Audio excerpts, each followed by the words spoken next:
Ang dami sinasabi na ito ni Kadita, hindi pa nga tapos yung laban. Ang mangyayari kasi dito, mapipitas nila ako. Sabay nagulat to, bigla siya nagtipi-tipi. Bigla pa nga siya magchat dito. Iban daw namin yung Kadita next game. Ang akala niya siguro dito ay matatapos na yung laban. At dito nga siya magkakaproblema. Kasi ang mangyayari dito ay may matitira pang buhay dito sa base namin. Kaya madidip pa namin dito yung laban. Umiingay lang naman dito si Kadita kasi tumaba siya dito sa early game. Tumaba rin yung mga kampe niya. Ewan ko ba kung ba't ang hangin na ito. Ay hindi niya man ako napipitas dito mag-isa. Pero dito sa early game guys ay bumaboses na agad to. Akala siguro nito ay makakatagos. Hindi ata nito alam na wala silang marksman. Kaya ang kailangan ko lang item dito ay magic defense. Pero tumaba siya agad dito Kasi ang mangyayari dito ay makaka-double kill siya. Sabay patipi-tipi pa nga siya dito. Ang akala niya siguro ay mananalo na sila. Hindi niya alam na early game pa lang. Nagulat nga ako na triple kill pa siya. Pero hindi naman nun natatakot dyan. Kahit masabage pa yan sa early game, sa late game ay wala nang bisa yan. Kaya ang ginagawa ko dito ay hinayaan ko lang siya mag-enjoy. Binibigay ko na sa kanya dito yung early. Kasi nga wala pa tayong damage. Patawa-tawa pa nga siya dito. Sige lang, tumawa ka lang dito sa early game hanggang mid game. Mamaya ka sa akin sa late game kung makasabay ka pa. Nag-iipon pa kasi ako dito para sa Trinity natin guys. Pag nabuo na natin yun, sasabayan na natin tong mga to. Hinayaan ko lang tumawa dito yung Kadita. Kasi mamaya papaiyakin na natin yan. Kaya ang ginawa ko ay mawalay muna ako dito sa mga ampe ko. Nag-farm na muna ako. Pero hanggang dito sa mid game ay hindi pa rin siya tumitigil.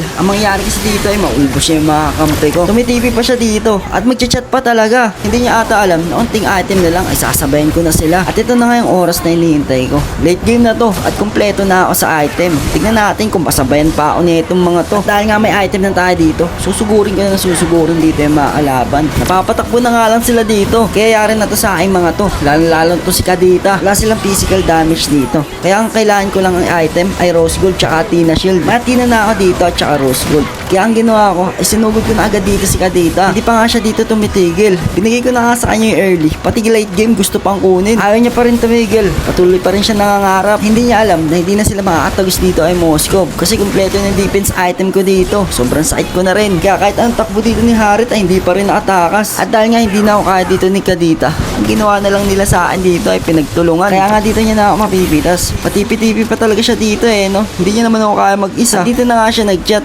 Iba na daw namin yung Kadita next game. Hindi naman nakakatakot. Pa-chat-chat pa siya dito. Ang kaso nga lang, hindi pa nila natapos dito yung laban. Ayun lang yung problema kasi mabubuhay pa ako dito. At madidip pa namin yung laro. Pero sumubok siya sa akin dito isang beses no. Ang kaso nga lang wala. Hindi na tumagos. Dahil wala na nga siyang combo dito. Mananakbo na lang siya. Pero syempre hindi namin siya papauwiin pa. Wala na. Hindi na tayo na ito mababurst. Hanggang early lang naman kasi to. At dahil nga wala na magawa dito si Kadita, ang ginawa namin ay kinuha na lang namin dito yung Lord. At tatapusin namin dito yung laban. Hindi na nga siya nakapag-chat pa ulit dito at nakapag-tipi-tipi. Na-expire na ata. Masyado kasing natuwa dito si Kadita ng early game. Kaya ng late game, bila siya nalumbay. Sa mangyari, mababaliktad pa namin yung laro. Nice game dito sa mga nakakampi ko at mga nakalaban.